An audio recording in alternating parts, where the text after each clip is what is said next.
이슈플러스 오늘의 전국 상황 최창렬 용인대 특임교수, 최수영 정치평론가와 살펴보겠습니다. 어서 오세요. 안녕하세요. 네, 오늘 이상경 국토교통부 차관이 논란이 된 자신의 부동산 발언 나흘 만에 대국민 사과문을 발표했는데요. 먼저 듣고 오겠습니다. 저는 국민 여러분께 정책을 보다 소상하게 설명드리는 유튜브 방송 대담 과정에서 내 집 마련의 꿈을 안고 열심히 생활하시는 국민 여러분의 입장을 충분히 헤아리지 못했습니다. 진심으로 사과드립니다. 또한 저의 배우자가 실거주를 위해 아파트를 구입했으나 국민 여러분의 눈높이에는 한참 못 미쳤다는 점을 겸허히 받아들이고 재차 사과의 말씀 올리겠습니다. 앞으로 부동산 정책의 담당자로서 주택시장이 조기에 안정화될 수 있도록 최선을 다하겠습니다. 네, 이 차관이 이제 15 부동산 대책에 대해서 설명하기 위해서 출연했던 유튜브 채널 영상이 지난 19일에 발령이 되면서 논란이 됐던 건데, 논란이 됐던 발언 나흘 만에 지금 국토부 유튜브 채널을 통해서 사과문을 발표했습니다. 총 2분이었고 댓글이나 실시간 채팅은 막아놨었는데 어떻게 들으셨습니까? 처음에 이제 민주당에서 사과를 했었잖아요. 그리고 이제 최고위원이 얘기를 했고 한준호 최고위원이 얘기를 한 다음에 사과를 한 다음에 박수현 대변인이 수석 대변인이 민주당의 공식 입장이다 이렇게 얘기했는데 전 그것부터 전 적절치 않았던 것 같아요. 처음부터 이 당사자인 이상경 국토교통부 차관이 사과를 했어야 되는 것이죠.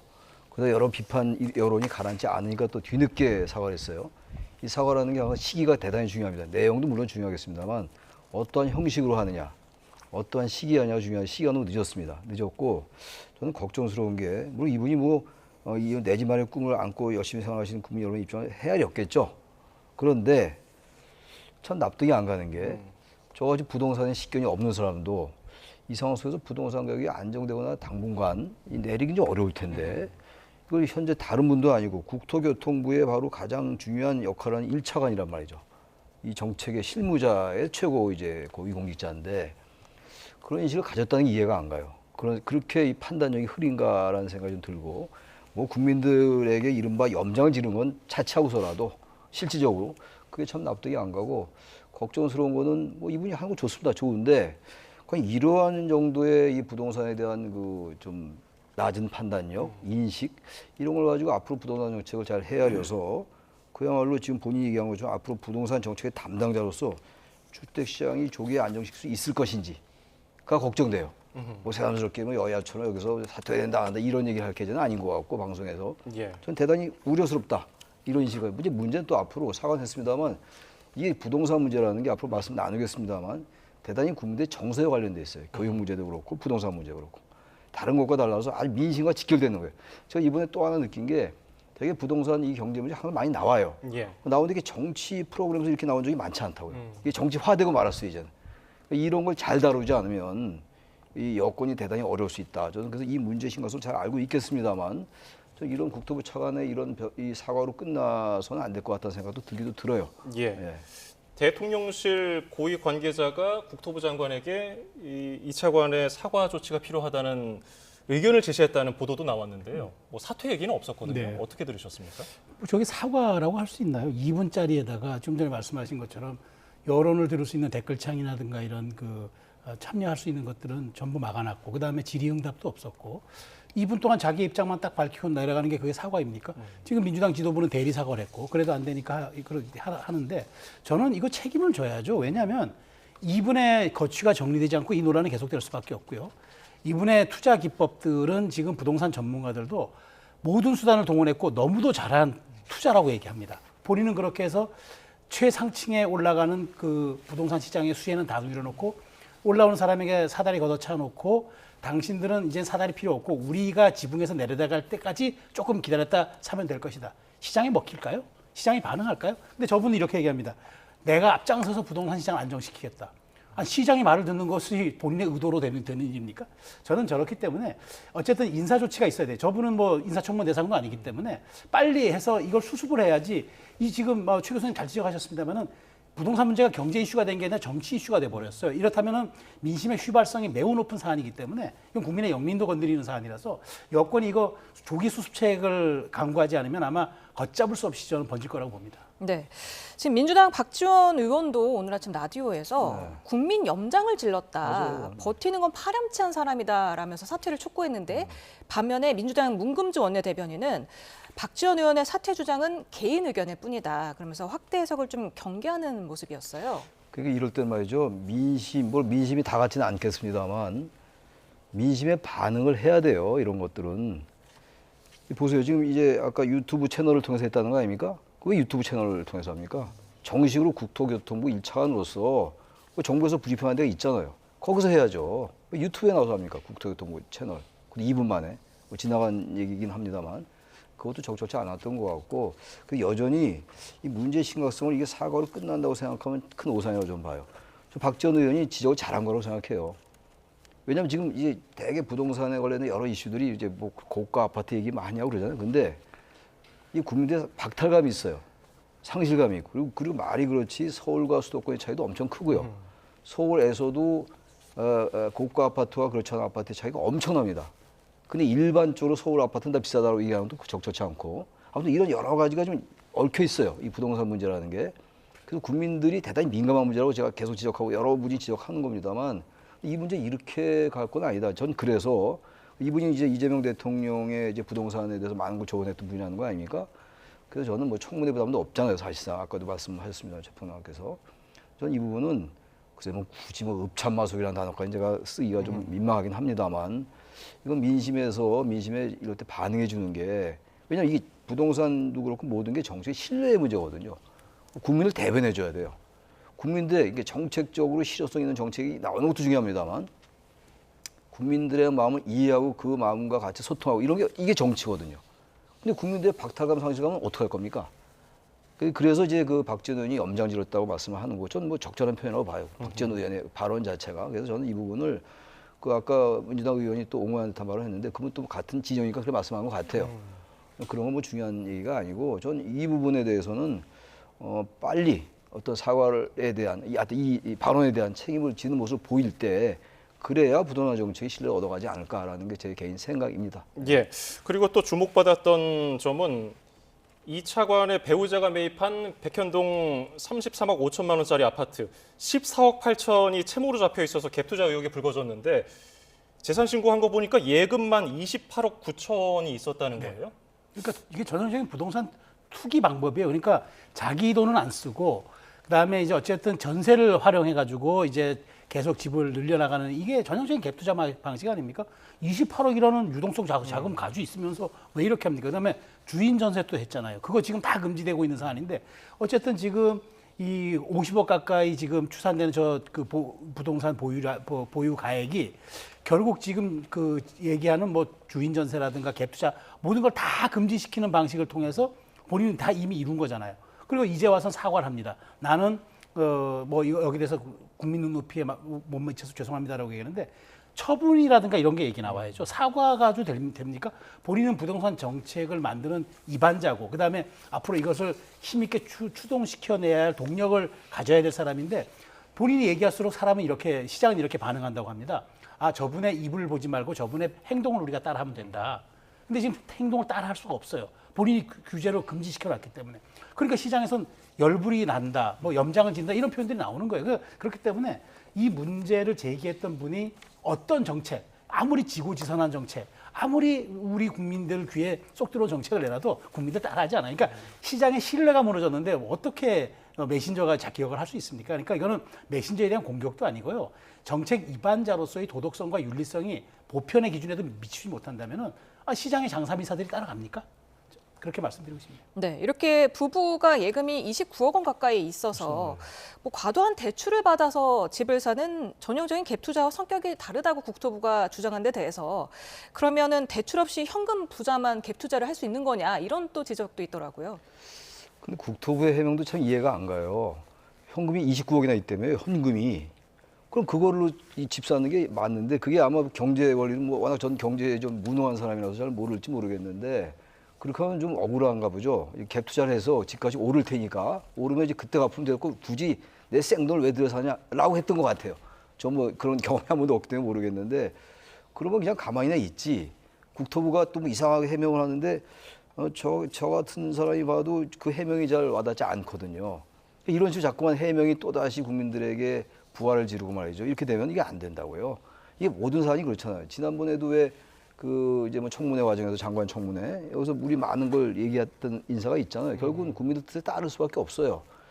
제가 볼 때 이건 뭐 있는 그대로 하는 거예요. 저도 여기 민주당 쪽 뭐 패널은 아닙니다만 그래도 뭐 진보 보수라고 나와 있는 거 아니에요. 예. 웬만하면 저도 옹호하고 싶은데 옹호할 근거를 못 찾겠어요. 제가 솔직히. 저도 논리를 많이 개발해 봤어요. 이상현 전 옹호할. 근데 제가 제 양심상 이거 옹호를 못 하겠더라고요. 솔직히 말씀드려서. 예. 이런 가운데 민주당 주택시장 안정화 TF 위원인 복기왕 의원이 YTN 라디오에서 15억 원 정도 아파트는 서민들이 사는 아파트라는 인식이 있다라고 해서 지금 또 이게 이슈로 떠올랐어요. 그러니까 제가 이걸 보면서 느낀 게 이게 첫 번째 단추를 잘못 끼우니까 두 번째, 세 번째 단추가 줄줄이 지금 내려가는 거예요. 그러니까 이 15억 아파트 얘기는 이제 이런 거죠. 서울 아파트 가격이 지금 매매 평균가가 한 10억 원대가 지금 평균가라고 합니다. 물론 이제 이건 달라요. 일정의 뭐 노도강이라든가 금광구가 다르고 강남이 너무 높기 때문에 평균치를 내면은 사실상 어찌 보면 거기는 5억 이하로 떨어지는 데도 많아요. 근데 이제 서민이라는 단어를 쓰면서 15억이 서민의 기준이라는 것처럼 어쨌든 복귀왕 의원의 의도와는 상관없이 발화가 된 거죠. 자, 그러다 보니까 15억이면요. 이건 굉장히 큰 자산입니다. 그런데 서울에서 이게 이 정도 못 가진 사람들은 서민이 아니라고 지금 이렇게 인식이 돼버리는 순간 이게 갈라치기가 되고 이쪽엔 경계가 돼버리는 거란 말이죠. 그러다 보니까 이제 이런 민주당이 이러잖아요. 우리는 중산층과 서민 대중을 위한 정당이라고 당 강령에 돼 있습니다. 그런데 그러면 민주당은 이제 15억 이상 되는 사람들만 이해관계를 대변하는 정당입니까? 복귀왕 의원 표현대로 한다면. 그러니까 이건 물론 이제 이번에 부동산 정책을 옹호하기 위해서 서울의 그 평균 아파트 가격이 15억 이상 되니까 어쩔 수 없이 이렇게 잡기 위해서 뭐 했다 뭐 이런 좀 불가피성을 얘기하려고 한 것 같은데 번지수를 잘못 짚어도 한참 잘못 짚었죠. 국민의 또 영린을 건드렸고 그러면 서민의 기준은 뭐냐고 얘기했을 때 내가 서민이 아니라는 박탈감을 가진 사람들은 이게 정치 이슈화 돼버리는 거예요.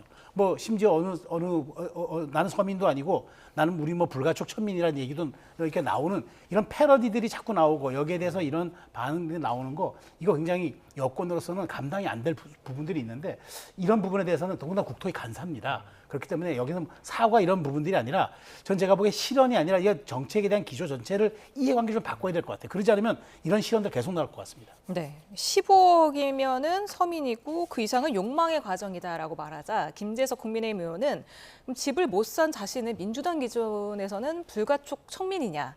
그리고 15억 원짜리가 아파트가 서민 아파트라니 이재명 정부에서는 중산층은커녕 서민이 되는 것마저도 어려워져 버렸다. 이렇게 지적을 했습니다. 아니 우리 최소영 평론가님 말씀처럼 지금 복귀왕 의원의 말뜻은 알겠어요. 15억 이제 6억 대출이 가능하고 15억 이상은 뭐 4억 뭐 이렇게 정했지 국민의힘이 지적하는 것처럼 아예 대출 막은 건 아니에요 지금. 국민의힘도 과도하게 지금 10월 15일 대책 비판한 것 같은데 그 부분에 대해서 이제 얘기를 하면서 이 얘기가 나왔어요. 마음은 알겠는데 뜻은 알겠어요. 모든 얘기는 다 그렇죠. 발언이라는 걸 신중하게 해야 돼요. 그리고 15억, 아무튼 15억이 서민이다. 제가 불가촉 천민이에요. 제가. 김재석 의원만 불가촉 천민이 아니라 불가촉 천민이 뭔지 아십니까? 인도에 4계급이 있어요. 거기 밖에 있는 걸 불가촉 천민이라고 그래요. 예. 근데 이게 오죽하면 김재석 의원이 이런 얘기를 했겠어요. 근데 제가 볼 때 일반적으로 15억 아파트는 비싼 아파트예요. 지금도. 아무리 강남에 뭐 몇십억 아파트가 준비하다고 하더라도 15억이면 비싼 아파트예요. 누가 봐도. 근데 이거를 지금 아무리 지금 뭐 국민의힘의 그 비판에 대해서 방어를 폈다 하더라도 15억이 서민 아파트다. 그건 대한민국 서민밖에 서민도 안 되는 사람이 너무 많아요. 그 지방에 지금 15억짜리 아파트 있어요? 제가 지난번에 대전에 무슨 일이 가서 이제 택시 타고 가다 보니까 아파트가 너무 좋아요. 신축 아파트가. 예. 부러워가지고 기사님한테 저 아파트 얼마나 한 20억, 30억 할 줄 알았어요. 6억밖에 안 된대요. 그렇게 차이가 난다 이런 얘기예요. 그렇다면 이게 지금 대전에 그 좋은 아파트 6억이면 대전시면 다 불가촉 천민입니까? 그래서 이거는 제가 이제 과장 때가 말씀드리는 건데 복귀왕 의원이 말 크게 잘못한 거예요. 예. 그러니까 지금 이상형 차원으로 자꾸 이 여권에서 이런 말이 나오니까 가뜩이나 부동산 정책에서 지금 힘들어 죽겠는데 이게 여당이 지금 대통령실을 도와주는 게 아니라 결과적으로 대통령실이 힘들게 만든 결과가 됐다. 라는 말씀드립니다. 이러다 보니까 민주당에서는 재건축 초과이익 환수제 완화나 폐지를 언급하고 있어요. 기존은 아니었잖아요. 그렇죠. 아니죠. 이거는 그 재건축 조합이 너무나 과도한 특혜를 주면 이게 너무 활성화가 돼 버리면은 사실상 이게 좀 부의 재분배라는 측면에서는 여기에 부의 쏠림 현상이 있으니까 이거는 막아야 된다. 특히나 이제 민주당은 이제 뭐 중산층과 서민 대중을 위한 정당이다 보니까 이제 이런 이제 초과이익에 대한 환수를 통해서 경제 정의를 실현하겠다 뭐 이런 측면에서 한 것 같은데 지금 부동산 민심이 워낙 안 좋고 당신들은 왜 공급 얘기를 안 하냐 이렇게 얘기하다 보니까 이런 거라도 풀어서 해줘야 되는데 그 해줘야 하지 않냐는 이제 지적이 나오니까 이거 검토하겠다고 나오는데 그러다 보니까 일각에서는 당신들 도대체 정체성이 뭐냐는 겁니다. 뭐 급하면 세제도 건드릴 수 있다고 하고 공급 얘기는 안 하고 무조건 규제 쪽으로만 가는데 또 이번에 또 규제를 풀겠다고 하고 그러니까 이게 시장에 주는 신호가요. 혼란스럽게 될 때는 그러니까 경제가 쉽게 말해서 정치가 시장, 그러니까 경제 민심을 이기지 못합니다. 이렇게 되면은 시장이 더 혼란해지고 각자 도생이라든가 결국 부동산은 우리가 판단해서 우리가 살 수밖에 없다라는 그런 어떤 심리를 주기 때문에 정부의 통제라든가 정부의 규제가 더 안 먹히게 될 가능성이 있어서 오히려 저는 이런 것들에 대해서 물론 이게 공급이 안 되면 이런 거라도 풀면서 약간 시장에 그런 좀 그 활성화 대책을 마련하는 점은 이해가 되지만 이렇게 갈팡질팡 우왕좌왕 이렇게 해가지고는 오히려 저는 시장의 불신을 더 키울 수 있기 때문에 정책 당국자들의 말은 굉장히 신중해야 되는데 지금 세제까지 건드리고 이렇게 재초안까지 나온다는 이 사안을 놓고 보면은 민주당의 내부가 지금 굉장히 혼란스러운 것 같아요. 근데 이번 15 부동산 대책에서는 규제 지역에 있는 재건축 조합원 집의 양도가 제한이 되지 않았습니까? 그런데 지금 재건축 초과이익 환수제 완화는 좀 이렇게 반대되는 거 아닌가요? 글쎄요, 저도 그거 좀 방향이 안 맞는 것 같아요. 갑자기 그러니까 지금 민주당이 이제 부동산 문제가 그야말로 정치 이슈화 했잖아요. 그리고 이제 내년 지방선거는 있고 뭐 지방선거를 의식 안 할 수가 없잖아요. 그러다 보니까 좀 약간 조급한 것 같아요. 이럴 때일수록 더 차분하게 그리고 아까 이제 문제가 된 발언들에 대해서도 분명하게 입장을 얘기를 하고 또 책임지게 할 부분 책임지고 이렇게 해야지 지금 말씀처럼 지금 초과이익 재건축 지역의 초과이익 환수제를 폐지 또는 완화한다는 얘기하고 지금 말씀하신 그거 앞뒤가 좀 안 맞아요. 그러다 보니까 이게 정책의 정체성 말씀하셨는데 이건 아직 재건축 초과이익까지 건드릴 건 아직은 아니라고 좀 봐요. 이거 지금 재건축을 더 이제 빨리 진행시키기 위해서 공고를 더 빨리 하기 위해서 하기는 알겠는데 그럼 전부 이렇게 하면 다른 쪽은 어떻게 해요? 정책은 항상 음량이 있어요. 양음이 있는 건데 이 급하다고 해가지고 이제 자꾸 이런 비판에 직면하니까 이런 식으로 가게 되는 말이죠. 나중에 걷잡을 수 없어요. 이럴 때일수록 급할 때일수록 서두르지 말고 돌아가란 말이 있잖아요. 이럴 때에서 좀 차분하게 보다도 숙고를 하고 여러 계층의 이해관계가 엇갈려요. 부동산 문제는. 강남에 사는 분 다르고 뭐 아까 노동은 다를 거 아니겠어요? 솔직히 말씀드려서 우리가 부동산 문제보다 솔직해져야 돼요. 근데 그렇지 않고 자꾸 각자 이해관계 놔두고 자꾸 이제 얘기를 하니까 이게 여러 지금 고위공직자 얘기가 나오고 그 뭐 어디 강남 어디 산다 이 얘기가 자꾸 나오는 거 아니에요. 그래서 저는 어쨌든 차분하게 다시 초심으로 돌아가고 원점으로 돌아와서 정책을 점검을 해야지 이렇게 이거 얘기 쑥 나왔다 저 얘기 나왔다 이러면 자꾸만 비판이 직면하고 나중에 걷잡을 수 없어요. 지금 완전히 이 부동산 이슈 때문에 최근에 장동 대표가 윤석열 전 대통령 면회하고 다 이슈가 묻히고 말았다고요. 그래서 이건 정말 지금이라도 민주당 등 여권이 말이죠. 더 차분하게 대응할 필요가 있다고 생각합니다.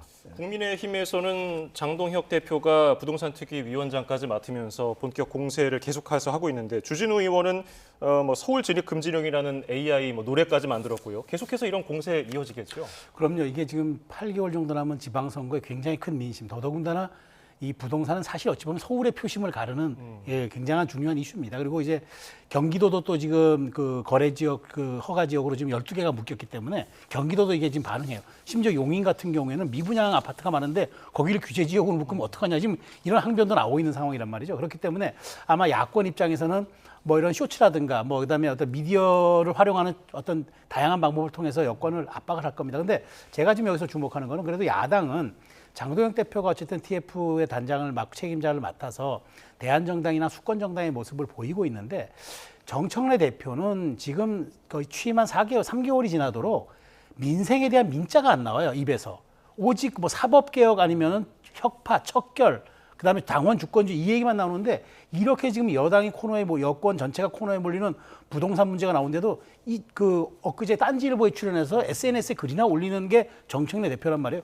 과연 그러면 국정에 대한 무한 책임을 여권이 전체가 지고 있다라고 얘기할 때 도대체 한 축인 여당 대표는 뭐 하느냐? 장동혁 대표의 저런 그런 행보에 대해서 많은 사람들이 도대체 민주당은 선거를 할 생각인가 아니면은 도대체 국정 운영에 대한 생각을 하고 있는 집단인가 이런 질문들을 할 수가 있기 때문에 어쨌든 지금 이 그 정청래 대표의 침묵은 예사롭지가 않아 보인다는 게 제 분석입니다. 하나 네. 말씀드리고 그런데 제가 하나 말씀드리고 싶은 게 이게 주진우 의원도 이렇게 하면 안 돼요. 부동산 정책에 대안을 내놓을 생각을 해야지 지금 뭐 야당이 원래 비판 정당이긴 해요. 그래도 대안 정당을 지향하는 정당이라면요 이렇게 접근하면 안 돼요. 이것도 민주당의 여러 가지를 지금 비판적으로 말씀드렸는데 때를 만났다라고 하고 이건 뭐 마침 잘 됐다라는 식으로 이렇게 접근하는 거 이것도 역풍 받을 수 있어요. 지금 이 부동산 문제 얼마나 어려운 문제입니까? 여야 떠나서 보수 진보 떠나서 정말 접근하기 어려운 문제고 딜레마에 빠져 있는 문제인데 여기에 대해서 뭔가 비판하고 비판하더라도 대안을 내놓고 어떻게 이렇게 근거를 가지고 얘기를 이렇게 뭐 AI 노래나 제작하고 민주당 이거 뭐 서울 진입 금지령 내는 건 아니잖아요. 정책이 그러다 보니까 결과적으로 그런 문제가 생긴 것이죠. 이걸 마침 기다렸다는 듯이 그 틈새를 파고드는 게 이게 수권 정당 맞습니까? 이렇게 하면 안 돼요, 국민의힘도. 네. 네, 다음 주제로 넘어가 보겠습니다. 이재명 대통령이 오늘 수석 보좌관 회의에서 공명정대해야 할 사정기관 공직자들이 명백한 불법을 덮어버리거나 없는 사건을 조작해서 만들어서 사적 이익을 취하고 있다 이렇게 비판을 했는데 네. 구체적인 사례는 지적하지 않았기 때문에 네. 여러 추측이 나오고 있습니다. 그렇습니다. 근데 지금 말씀하신 것처럼 이거는 사실 대통령으로서 아주 원론적인 얘기예요. 사정기관의 공직자들은 엄정하게 사정을 해야죠. 그래서 죄를 물을 건 묻고 아니면 벌하지 않을 건 벌하지 않아야 되는데 이게 막 혼용돼 있다라는 이런 메시지죠. 근데 이제 대통령이 이 말을 갑자기 왜 꺼내냈을까라고 생각을 해보면은 최근에 이제 우리 국감장에서 논란이 됐던 법사위에서 논란이 됐던 연어 술파티 의혹 그 박상현 검사죠. 이거는 이화영 전 부지사와 관련돼 있기 때문에 잘못하면 이것도 대통령과 이해 충돌 소지가 있는 얘기가 될 수 있고 물론 이제 그 쿠팡 수사 외압 의혹에 대해서는 이거는 뭐 저 여러 가지 공분이 일고 있고 오늘도 또 여러 가지 얘기들이 법사에서 나오고 있어서 이런 얘기들을 지적을 하려고 한 거는 좋을 것 같은데 우리가 오해한 나무 아래서 같은 고쳐 쓰지 말라고 했는데 마치 이제 법사에서 논란이 된 연어 술파티 의혹 같은 경우는 이재명 대통령도 지금 재판은 중단됐지만 관련이 있는 사안이기 때문에 이렇게 국무회의 석상에서 모두의 또 오해를 살 만한 물론 원론적인 이야기고 말씀이긴 합니다만은 그럼에도 불구하고 굳이 이러한 시점에 이러한 또 이야기를 하는 게 적절했는가 저는 원칙적으로 생각합니다. 사정기관 당국자들 엄정한 법의식 가지고 집행해야 하는 거 맞습니다. 전 그런 원론적인 것을 받아들이고 싶은데 다른 의도가 있다고 혹시 해석할까 봐 드리는 말씀입니다.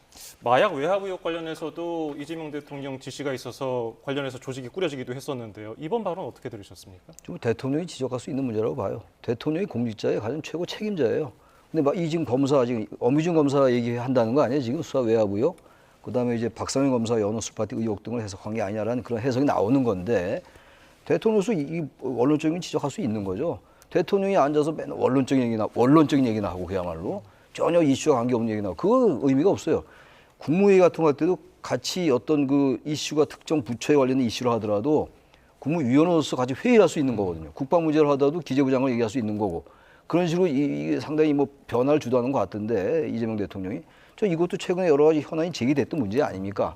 이 문제를 염두에 두고 말씀했는지 안 했는지 모르겠으나 대통령이 얘기할 수 있는 거죠. 공직자들 이렇게 하면 안 된다. 기강 잡는 거라서 저는 의미가 있다고 생각합니다. 네. 네, 국감도 좀 살펴보겠습니다.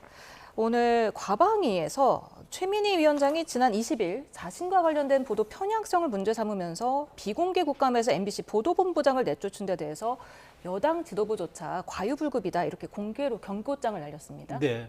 여당 지도부는 공개적으로 공개장 날렸고 야당은 오늘 아마 제가 알기로 고발을 한 걸로 알고 있습니다. 왜냐하면 이게 이제 직권남용에 해당될 수가 있다. 왜냐하면 이게 보도에 대한 영향력 행사, 특히나 이제 과방위원장은 그걸 행사할 수 있는 위치와 지위에 있는 사람이거든요. 그런데 이제 얘기를 했다. 그래서 제가 알기로는 아마 세월호 사건을 얘기한 것 같습니다. 그때 이제 당시 청와대 홍보수석이었던 이정현 그 당시 수석이 KBS에 전화 걸어서 보도에 대한 협조를 부탁한 것과 관련해서 이게 유죄 판결이 나왔는데 이게 뭐가 다르냐. 이건 더더군다나 MBC 보도본부장을 불러서 거기에 대한 해명을 해서 대답하지 않겠다고 얘기하니까 퇴장시킨 거는 이거는 명백하게 직권을 남용한 거고 보도에 개입을 한 거다. 이렇게 지금 야당은 주장하고 있고 여당에서조차 최민희 위원장이 지금 그동안 사실 그 편향된 그 진행에 대한 논란도 있었지만 자녀 결혼에 대해서도 굉장히 지금 부적절했던 처신이라고 얘기가 있었고 또 뭐 본인은 거기에 양자역학 때문에 결혼식을 몰랐다는 또 아주 국민들 일반 보편적 법감정에 맞지 않는 이야기들도 한 것이고요.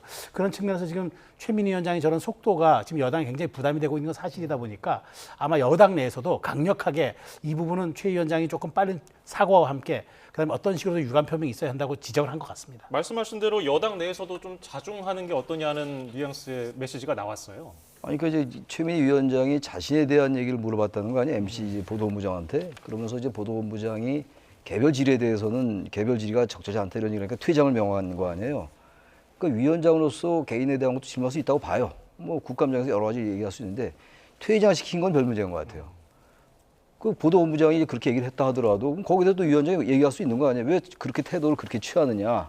그 왜 답변하지 않습니까? 라고 얘기할 수 있는 건데 바로 퇴장을 명하니까 그게 위원장으로서의 권한은 권한인데 그런 식으로 이제 바로 언론인, 방송인을 퇴장을 명하는 건 저는 적절치 않아 보여요. 어쨌든 간에. 그러니까 당내에서도 이게 과유불급이다라는 얘기가 나오고 박전 의원이 그랬나요? 이것도 이제 유감을 표하는 게 낫겠다는 말씀 한 걸로 알고 있는데 그 당내 그 원로 말씀도 일리가 있다고 봐요. 들을 필요가 있고 이제 뭐 불끈해가지고 뭐 그렇게 퇴장 명령한 것 같은데 그건 제가 볼 때 여하튼 여론이 어떤가를 따라야 돼요. 그런 문제가 안 생깁니다. 여든 야든 일반적인 보편적인 민심이 어떤 것인가, 보편적인 여론이 어떤 것인가를 따르면 문제가 안 돼요. 근데 이거 자꾸 버티다 보면 자꾸 문제가 커지고 이러기 때문에 저는 최민희 위원장도 그런 지적이 일부 있다면 당내에서도 거기에 전 순응하는 게 그게 바람직하지 않을 거라는 생각을 합니다. 네, 최민희 위원장이 성찰하겠다고는 했는데 오늘 페이스북에서는 앞으로도 필요하다면 계속 지적할 거다 이렇게 말을 했습니다.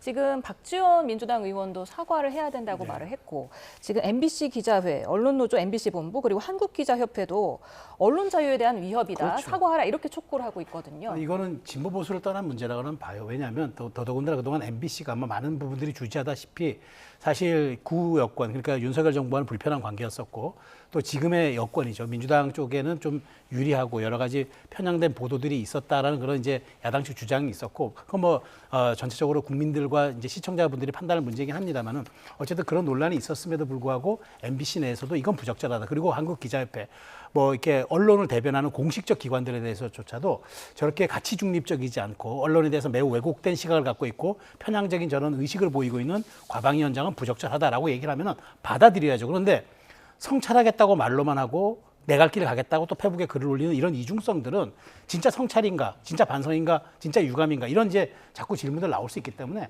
사과하고 유감 표명할 때는 그러니까 깔끔하게 조건절을 달지 않는 게 좋습니다. 그리고 앞으로 반복하지 않겠다 얘기하면 될 일인데 최민희 위원장이 저 얘기는 일단 소나기는 좀 피하고 보자 그런 느낌을 줘가지고 저게 과연 정말 언론 정책을 수립하는 과방위 위원장의 앞으로 할 태도인지 저는 굉장히 저희가 유감스럽다 말씀을 드립니다. 네, 문진석 더불어민주당 원내 운영수석부 대표도 원내대표님도 심각하게 보고 있다 이렇게 밝혔더라고요.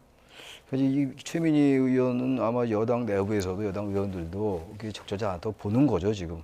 그리고 어떤 지적하는 건 할 수 있어요. 지적하고 서로 논박할 수 있고 논쟁할 수 있는 것이고 거기에 대한 평가는 국민들이 하는 겁니다. 그런데 이걸 퇴장을 명하고 이러다 보니까 그 상임위원장의 권한을 과도하게 행사하는 게 아닌가라는 그런 비판이 따를 수밖에 없어요.